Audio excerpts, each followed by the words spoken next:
सब लोग लगाया वो जी, ठाकरिया ने समझा वो जी।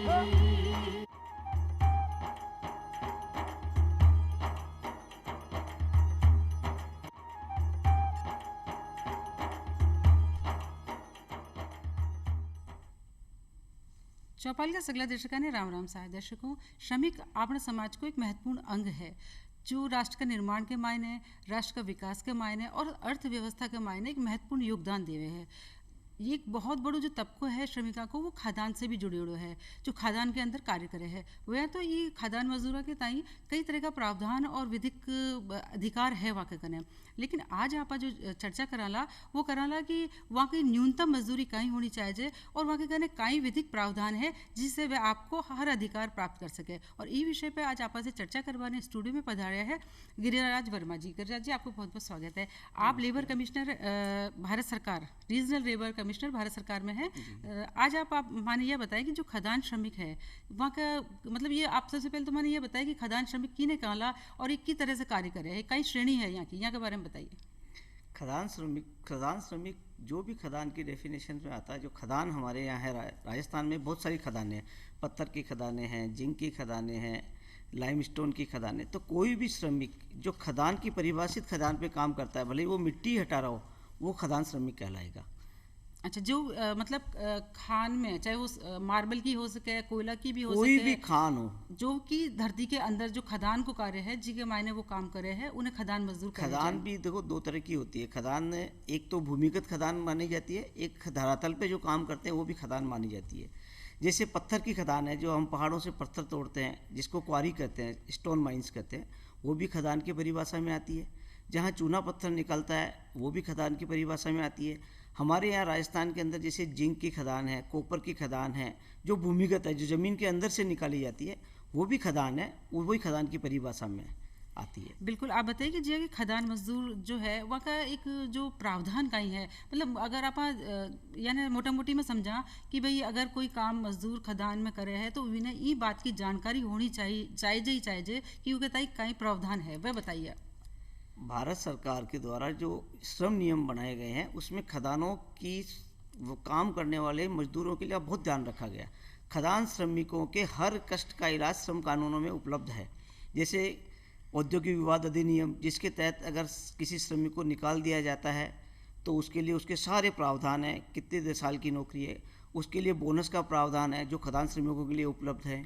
ग्रेच्युटी का प्रावधान है जो खदान श्रमिकों के लिए उपलब्ध है। सबसे जो इम्पोर्टेंट है न्यूनतम वेतन अधिनियम, कि खदान श्रमिक को कम से कम कितना वेतन मिलना चाहिए वो है।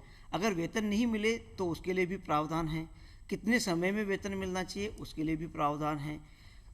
खदान श्रमिकों की सुरक्षा के लिए भी माइंस एक्ट के अंदर बहुत सारे प्रावधान दिए हुए हैं कि कितनी खदान के अंदर क्या क्या सुरक्षा के उपकरण होने चाहिए, कितने धरातल पे नीचे काम करे तो क्या सुरक्षा उपकरण मिलने चाहिए, वो भी प्रावधान है। तो खदान श्रमिकों के लिए कहा जाए तो समस्त सुरक्षा के उपाय, सामाजिक कल्याण के उपाय, उसके वेतन के संबंधी उपाय, उसके कार्य की करने की दशाओं के संबंधी उपाय, प्लस उसके जो काम करने की वर्किंग आवर्स है, जो कार्य के घंटे, उसके उपाय सभी श्रम कानूनों में उपलब्ध हैं।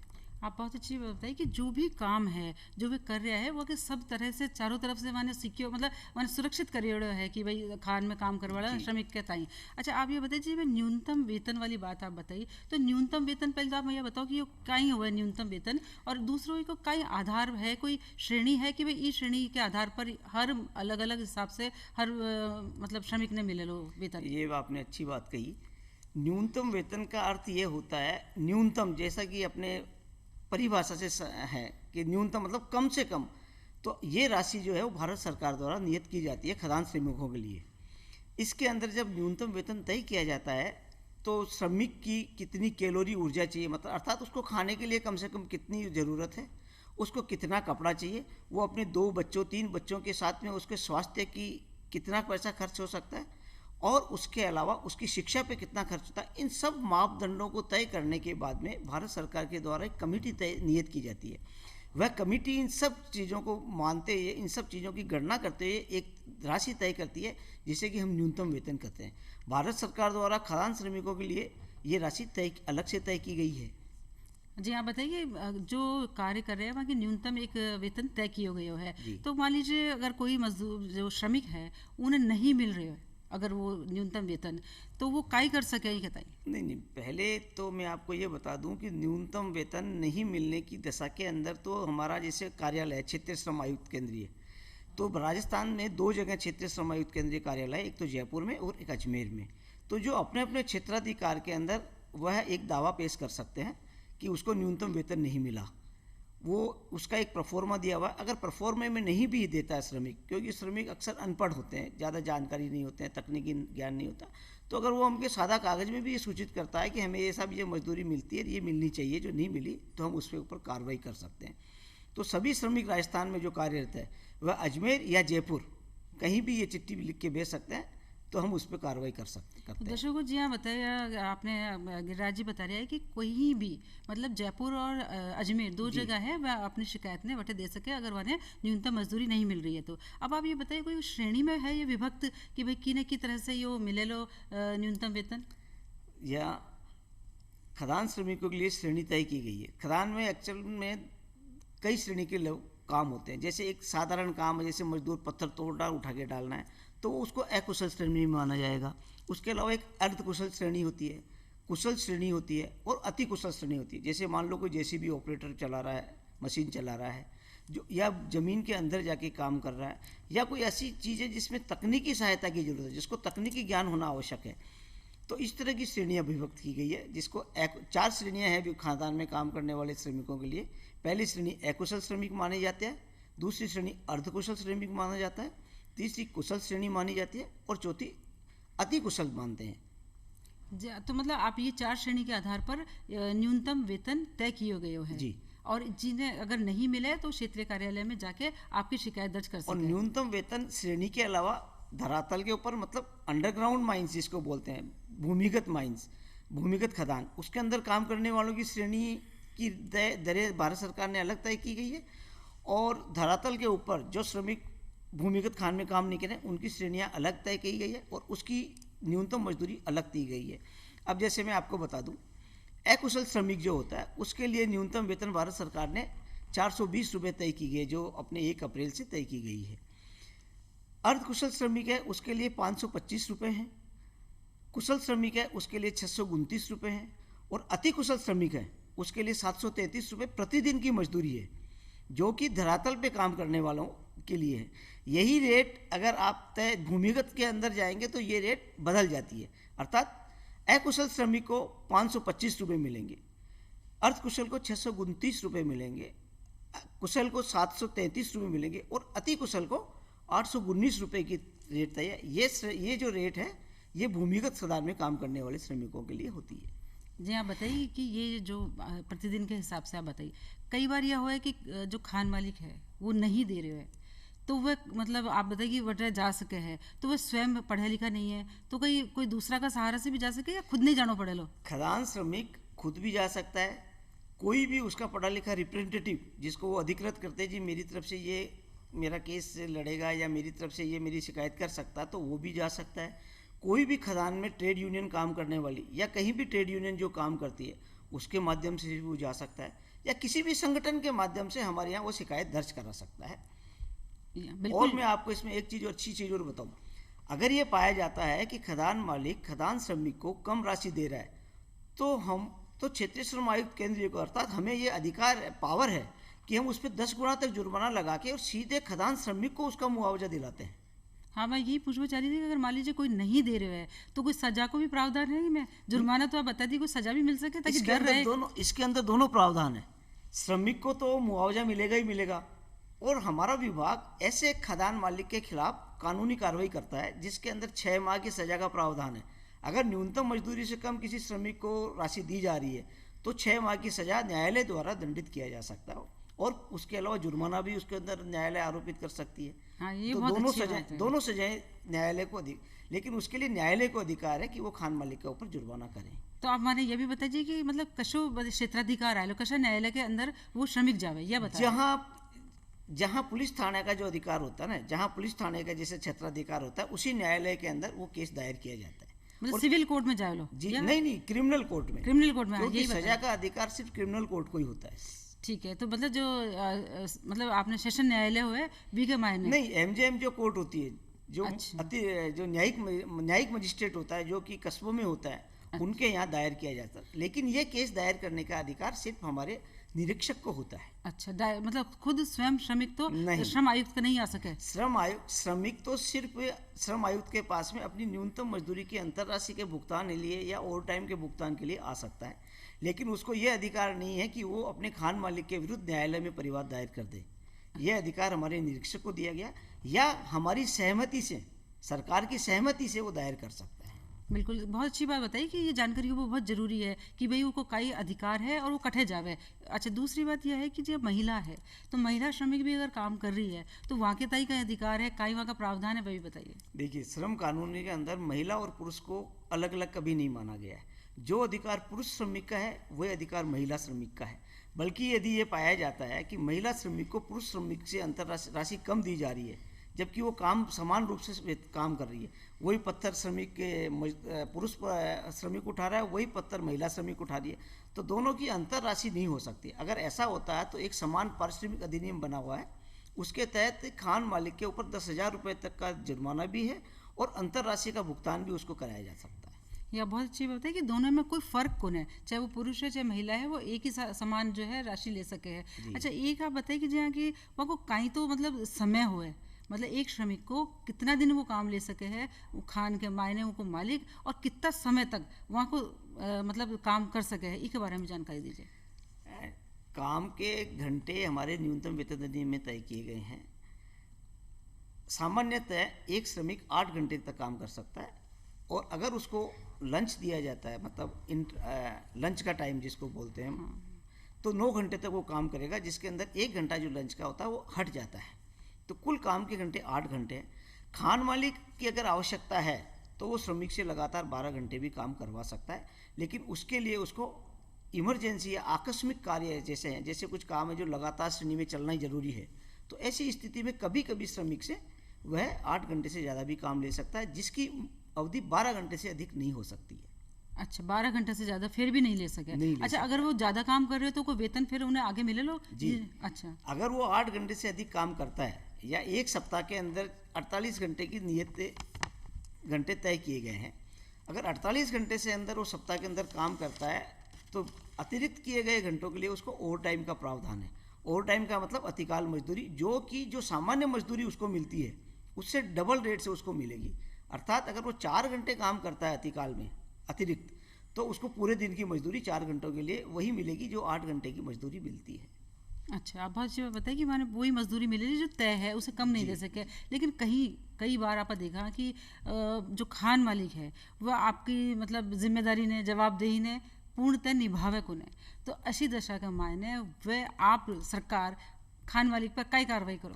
उसके लिए भी हमारे यहाँ सरकार ने प्रावधान रखे हैं, श्रम कानून में प्रावधान है। श्रम कानून के तहत हमारे विभाग के निरीक्षक होते हैं, जिसको इंस्पेक्टर बोलते हैं, हमारे यहाँ लेबर एनफोर्समेंट ऑफिसर, श्रम प्रवर्तन अधिकारी होते हैं, वो खदानों में निरीक्षण के लिए जाते हैं, और निरीक्षण के दौरान अगर ये पाया जाता है कि खान मालिक अपनी जिम्मेदारियां नहीं निभाता है, तो उसके लिए हमारे निरीक्षक उसके लिए न्यायालय के अंदर परिवाद दायर कर सकता है और करता है।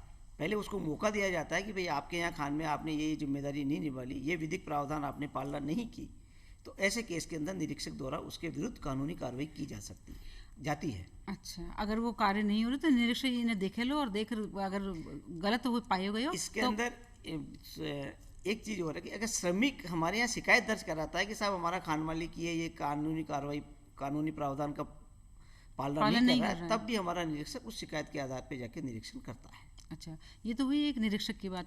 क्या सरकार कोई समिति भी बना रखी है, कोई की प्रकार की कोई समितियां को निर्माण कर रखी है जो कि यानी संचालन पर यहाँ पर पूरी पर एक तरह से एक निगरानी रखे या वहाँ पर कोई कार्रवाई करे? इस तरह की कोई समिति सरकार नहीं बना रखी है। ठीक बात है। एक जो आपने देखा कि ये जो खान में मजदूर काम करे, वहाँ के एक विशेष प्रकार को एक रोग जो है वो हो जावे, तो वो काई रोग है और वो क्यों हो गया, और वो काई मतलब ताई कोई प्रावधान है? आजकल खदानों के अंदर एक बीमारी है जो कि उसके बारीक डस्ट के कारण होती है, जिसको सिलिकोसिस कहते हैं। और सिलिकोसिस जो बीमारी है उसका प्रावधान ये है कि मृत्यु के केस में राजस्थान सरकार के द्वारा उसको एक मुआवजा दिया जाता है, जो राजस्थान सरकार अपने स्तर पर तय करती है मुआवजा। उसके लिए जिला कलेक्टर जो होते हैं या वहाँ के जो खदान के आसपास में जो डिस्ट्रिक्ट एडमिनिस्ट्रेशन जो होता है, प्रशासन होता है, वो इस मामले में कार्रवाई करता है। उसके लिए केंद्रीय सरकार का कोई रोल नहीं होता। केंद्रीय सरकार, हम लोग उसमें कोई कार्रवाई नहीं करते हैं। और वने कोई मतलब चिकित्सा के ताई कोई मतलब है कोई प्रावधान? चिकित्सा का प्रावधान तो सभी जगह खदानों में माइंस एक्ट के तहत दिया हुआ है। चिकित्सा के लिए जो नियर बाई डिस्पेंसरी होती है उसके अंदर उसको राजस्थान सरकार के द्वारा से चिकित्सा उपलब्ध कराई जाती है, तथा खदान में काम करने से पहले उसका साल के अंदर एक बार उसका मेडिकल होना ज़रूरी होता है। वो खान मालिक की जिम्मेदारी होती है कि वो उसका मेडिकल करवाने के बाद में ही उसको खान पे काम पे लगाए। अच्छा, एक जो है जो खान में मजदूर जो काम करे हैं तो वहाँ के जहाँ की मान लो काफ़ी नीचे वह ज़मीन के जावे है, तो वहाँ ने कई तरह की जो मान लो अचानक कोई दुर्घटना हो जाए तो वो कहता है काई मतलब प्रावधान होना चाहिए या है, अगर है तो वो काई मतलब है? देखिए, दुर्घटना होने के अंदर हमारे यहाँ खान विभाग निदेशालय एक अलग से बना हुआ है, और दुर्घटना होने के, अगर श्रमिक की दुर्घटना के अंदर मान लो अंग भंग हो जाता है या उसकी मृत्यु हो जाती है, तो उसके लिए वर्कमैन कंपनसेशन एक्ट अर्थात कर्मकार मुआवजा अधिनियम बना हुआ, उसके तहत राजस्थान सरकार के द्वारा मुआवजा उसको दिलाया जाता है। बिल्कुल, आप बहुत अच्छी बताइए कि अगर वो मतलब उनको मुआवजा मिल सके है उन्हें जी, घबराने की बात नहीं, क्योंकि दुर्घटना मुआवजा उसको देना ही देना है, मुआवजा उसको मिलेगा ही मिलेगा श्रमिक को। बिल्कुल, बहुत अच्छी बात है। एक ही आप ये बताइए कि जो कोई दुर्घटना की आप जहाँ आप चर्चा कर ही रहे हैं, तो कई बार आप देखा कि श्रमिक जो है वो विस्फोट हो जावे बैठे, या कोई मतलब पानी को एकदम से जो है वो, या कोई उनमें कोई खनिज की चीज़ है वह निकल जाए और उसे एकदम से वह बटे आपातकालीन स्थिति हो जाए, या आसपास का लोगों ने भी उसे नुकसान हो सके, तो अच्छी अगर हो जाए तो कहीं करना चाहे या कहीं होना चाहे उस दशा में? ऐसी दशा के पहले ही हमारा जो खान विभाग निदेशालय बना हुआ है वो समय समय पर खदानों का निरीक्षण करता है और उसके सुरक्षा उपकरणों की जाँच करता है। सुरक्षा के जो कानून बने हुए हैं उसके तहत खान मालिक को नोटिस देता है और उसको कंप्लाइंस करने के बाद, उसकी पालना करने के बाद में खाद चालू करने की अनुमति देता है। फिर भी यदि किसी कारणवश ब्लास्ट वगैरह हो जाता है तो उसके लिए ऊपर तुरंत कार्रवाई की जाती है। इसके अतिरिक्त मैं आपको बहुत सी चीज़ें बताना चाहता हूँ कि खदान श्रमिकों के जो कैटेगरी होती है कि कुशल श्रमिक किसको कहेंगे, अर्धकुशल किसको कहेंगे, अकुशल किसको कहेंगे, अति कुशल किसको कहेंगे। अक्सर क्या होता है कि खदान मालिक कुशल श्रमिक को अर्धकुशल की मजदूरी देता है, अर्धकुशल को अकुशल की मजदूरी देता है। ऐसा नहीं होना चाहिए। तो मैं आपको खदान भाइयों अपने खदान श्रमिकों की जानकारी देता हूँ। अकुशल का अर्थ ये होता है कि जिसमें कोई अपना दिमाग नहीं लगाना है, जो मालिक ने या सुपरवाइजर ने जो या उससे काम ले रहा है, जो उसने काम बनाया वो साधारण रूप से जो काम कर दे वो श्रमिक अकुशल माना जाता है। जिस काम के अंदर थोड़ी तकनीकी की जानकारी जरूरत आवश्यकता होती है, या मान लो एक श्रमिक लगातार 4 या 5 साल से काम कर रहा है उसी खदान में, अर्थात वो काम करते करते अनुभवी हो गया, तो उसको अर्धकुशल कहते हैं। कुशल श्रमिक वो कहलाएगा जिसको तकनीकी ज्ञान हो, जैसे कि आपको मशीन चलानी है तो मशीन तो कोई वही जानेगा जिसको तकनीकी ज्ञान हो, चलाना जानता है, तो उसको कुशल श्रमिक कहते हैं। और अति कुशल श्रमिक उसको क्या है, जिसको पूर्ण रूप से तकनीकी ज्ञान है, जिसको किसी सुपरविजन की या पर्यवेक्षक की जरूरत नहीं होती है। जैसे मशीन के बड़े बड़े डंपर होते हैं, जेसीबी होती है, पॉकलैंड होती है, या गहरी खदान के अंदर से मान लो कोई मिनरल निकालना होता है, तो ऐसे श्रमिक को अति कुशल कहते हैं। इन अति कुशल की रेट, कुशल की रेट, अर्धकुशल की रेट ये भारत सरकार ने अलग अलग तय की है, जो मैंने आपको अभी बताया। यह बहुत अच्छी बात बताई कि जो श्रेणी है वो अलग अलग है और वह किस तरह से काम करे है, मतलब जो काम ने परिपक्व जहाँ जहाँ होते जाए लो वह उनका वेतन में बढ़ोतरी होती जाएगी। नहीं, परिपक्वता अर्थ यहाँ पे ये नहीं है कि जैसे मान लो कोई अकुशल श्रमिक 5 साल से काम कर रहा है लेकिन उसने काम तो कुछ सीखा नहीं, हाँ मतलब तो इसका मतलब वो नहीं को परिपक्व हो गया। उसके अंदर उसका तकनीकी ज्ञान धीरे धीरे उसको आना जरूरी है। जैसे मैं आपको उदाहरण दूँ, भीलवाड़ा में और जोधपुर के अंदर पत्थरों की कटाई होती है, पट्टियाँ निकालते हैं, तो उसको साधारण श्रमिक नहीं निकाल पाएगा, क्योंकि अगर साधारण श्रमिक सही जगह चोट नहीं मारेगा तो पट्टी टूट के टुकड़े टुकड़े पत्थर में बदल जाएगी। तो वो ऐसे श्रमिक हैं, उनको कुशल और अति कुशल श्रमिक में माना जाता है। बिल्कुल। और जो ये मार्बल का मायने काम करे वाने भी कोई विशेष, हाँ, उनको भी विशेष ज्ञान की जरूरत है। अगर वो कुशल नहीं होंगे तो मार्बल का जो पत्थर जो पूरा का पूरा ब्लॉक निकाला जाता है मारून खदान से, जो कि गहरी खदान होती है, जिसकी आप ये देखो गहराई लगभग 100 मीटर 200 मीटर तक हो जाती है। तो ऐसे केस के अंदर कुशल श्रमिक उसको माना जाएगा, क्योंकि हर कोई उस काम को नहीं कर सकता है। बिल्कुल। अच्छा, एक अगर मान लीजिए कोई श्रमिक है, उन्हें हटा दिया जावे, तो ऐसी परिस्थिति में उनका कहने कई प्रावधान है। देखो, श्रमिक को अगर हटा दिया जाता है या मान लो उसको मालिक लगातार वो 240 दिन से अधिक अगर काम कर लेता है, तो ये खान मालिक की जिम्मेदारी होती है कि वह उसको हटाने से पहले ये तय करे कि उससे जूनियर आदमी तो काम नहीं कर रहा है, उससे कनिष्ठ आदमी अगर कर रहा है तो वो उसको नहीं हटा सकता, पहली बात। दूसरी बात, अगर उसने 240 दिन की अवधि से काम किया है तो उसको जितने साल काम किया है उसकी एवज में 15 दिन का उसको मुआवजा देके ही हटाया जा सकता है, ऐसे उस श्रमिक को नहीं हटाया जा सकता है। फिर भी मान लो उसने कुछ न तो मुआवजा दिया और न ही उसको कोई उसके जूनियर को रखते हुए भी उसको हटा दिया, तो वो हमारे यहाँ हमारे विभाग के अंदर हमारे यहाँ जगह जगह समझौता अधिकारी और लेबर कमिश्नर होते हैं, उसके यहाँ वो परिवाद दायर कर सकता है। साधारण भाषा में हमारे यहाँ एप्लीकेशन दे देता है, अगर वो प्रार्थना पत्र दे देता है तो हम उसके ऊपर उसको औद्योगिक विवाद में लेते हैं। और आजकल भारत सरकार ने एक कंप्यूटर के माध्यम से ऑनलाइन जिसको बोलते हैं समाधान पोर्टल बना दिया है। उस समाधान पोर्टल के तहत भी वो अपनी शिकायत किसी भी ई मित्र से या किसी भी कंप्यूटर के जानकार के माध्यम से वो हमारे यहाँ शिकायत दर्ज करवा सकता है। तो अगर मान लीजिए कोई आप लोग मजदूर है, वो गांव मतलब बाहर काम करे और वो मतलब वो कई समय सीमा भी निर्धारित है कि उसके साथ जो कार्य उसको जो हटा दियो, तो कितना दिन में वो मतलब आपकी शिकायत दर्ज कर सके, क्योंकि समय सीमा है? वैसे तो उसको तुरंत आ जाना चाहिए, लेकिन अगर 3 साल की अवधि तक भी वो कभी भी आ सकता है और अपना देरी का कारण बता के वो कभी भी अपनी शिकायत दर्ज करवा सकता है। अक्सर होता क्या है कि खदान मालिक उसको हटा देता है और श्रमिक एक तरह से जिसको हम तो उसको तकनीकी रूप से या मासूम मानते हैं कि उसको न तो कुछ ज्ञान है कि तकनीकी ज्ञान है, तो उसको आश्वासन देता रहता है कि मैं अगले महीने रख लूँगा, अगले महीने, ऐसे करते करते साल 2 साल निकल जाते हैं। तो ऐसी अवस्था में भी हम उसका केस लेते हैं, हमारे यहाँ वो विवाद दायर किया जा सकता है, जिसको हम कहते हैं कि औद्योगिक विवाद अधिनियम के तहत वो अपना दावा दायर कर सकता है। अच्छा, इनमें अगर समझौतो है अगर कोई कारण से मान लीजिए दोनों पार्टी अगर खान मालिक और मजदूर में आगे विवाद बढ़ जावे और कई बात जार वे समझौतो अगर चाहे तो कई समझौतो भी के आधार पर भी निर्णय हो सके। हमारे विभाग का मुख्य काम यही है, ऐसे विवादों के अंदर जहाँ विवाद होता है हमारा डेजिग्नेशन ही देखो समझौता अधिकारी है, तो हम समझौता करने के पूरे प्रयास करते हैं। खान मालिक को भी हम समझाते हैं, मजदूर को भी समझाते हैं और दोनों के माध्यम से हम ये कोशिश करते हैं कि किसी भी तरह से दोनों के मध्य समझौता हो जाता है और इसमें हमारा सफलता का रेशो भी है, हम सक्सेस रेट हमारी काफ़ी अच्छी रहती है। हम काफ़ी ऐसे विवादों को हमारे यहाँ निपटारा किया जाता है जिसमें समझौता हो जाता है और श्रमिक को उसकी चाहत के हिसाब से रोजगार मिल जाता है या जैसा वो चाहता है और खदान मालिक उस बात को मान लेता है। तो सबसे ज़रूरी है कि जो आप बताया है कि कमिश्नर साहब बता रहे हैं कि भाई घबरावा की बात नहीं है, अगर कोई बात से विवाद होगा तो समझौता के माध्यम से आप आ सके। मैं खदान श्रमिकों को ये आश्वासन देता हूँ या ये बताता हूँ कि उनके हर दृष्टि से सेवा शर्तों के अनुसार विधिक प्रावधान है। अगर उसके साथ कुछ भी अन्याय होता है या कुछ गलत होता है या कम मजदूरी दी जाती है तो हर एक चीज़ श्रम विधान में उपलब्ध है और खदान श्रमिकों के लिए भारत सरकार ही समुचित सरकार है। तो किसी भी भारत सरकार के श्रम मंत्रालय के केस अपने अधिकारी के यहाँ शिकायत करेगा तो उसकी पूरी सुनवाई की जाती है और उसको पूरी तरह से विधिक प्रावधानों के अनुसार उसको लाभ दिलाने की पूरी व्यवस्था है श्रम कानूनों के अंदर। बिल्कुल, अगर कोई विवाद है तो उनको निपटारो भी है और उनको जो भी अच्छे से अच्छे उनको मतलब परिणाम भी उन्हें मिले, परिणाम भी अच्छा मिलता है। और हमारे यहाँ श्रमिक के लिए कोई पैसे की राशि नहीं होती है, उसका एक पैसा भी खर्च नहीं किया जा सकता है। न हमारे यहाँ ऐसे विवाद जहाँ की औद्योगिक विवाद में वो दावा दायर कर सकता, तो हमारे यहाँ वकील भी जरूरत नहीं है। नहीं, वकील को अलाउ ही नहीं करते हैं। अच्छा, क्योंकि वकील क्या तकनीकी रूप से केस में तकनीकी लाता है, तो बेचारा गरीब आदमी कहाँ से तकनीकी रूप से सक्षम होगा। तो हम इस चीज़ को भी ध्यान रखते हुए भारत ये कानून बनाए गए हैं।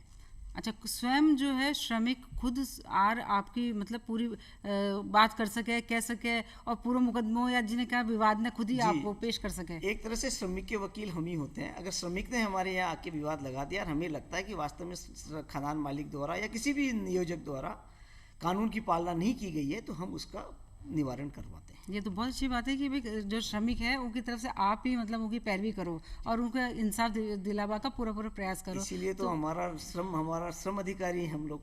बिल्कुल, बहुत अच्छी बात है। तो बिल्कुल जो भी अगर कोई है श्रमिक है तो उन्हें आपकी बिल्कुल पीड़ा ने छुपानी नहीं है और आपके सामने प्रस्तुत करनी है। सबसे पहले इसके अलावा भी मैं आपको एक चीज़ और बता दूँ हमारे श्रमिक भाइयों के लिए कि श्रमिक को साप्ताहिक अवकाश मिलना बहुत ज़रूरी है। अगर वो 6 दिन लगातार काम करता है तो साप्ताहिक अवकाश उसको मिलना कानूनी रूप से न्यूनतम वेतन अधिनियम के अनुसार से उसको साप्ताहिक अवकाश मिलेगा।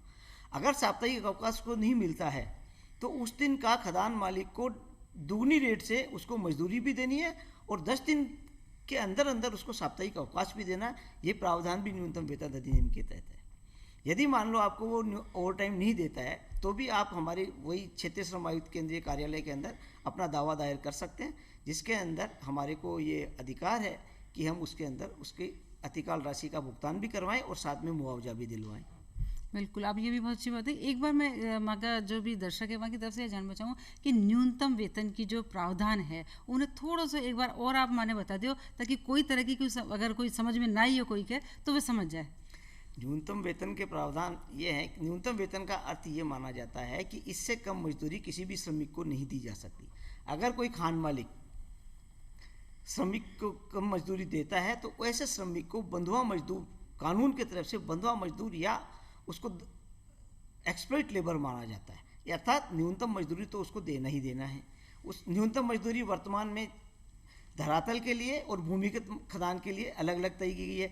धरातल पे काम करने वाले श्रमिकों के लिए, अर्थात जो ऊपर काम करते हैं, उसके लिए अकुशल श्रमिक के लिए 420 रुपये, अर्धकुशल श्रमिक के लिए 525, कुशल के लिए 629 और अति कुशल के लिए 737 रुपये हैं। उसी तरह से भूमिगत खदान में काम करने वाले श्रमिकों के लिए ये राशि अलग हो जाती है। जो बढ़ के हैं, अकुशल के लिए 525, अर्धकुशल के लिए 629 रुपये, कुशल के लिए 733 रुपये और अति कुशल के लिए 819 रुपये है।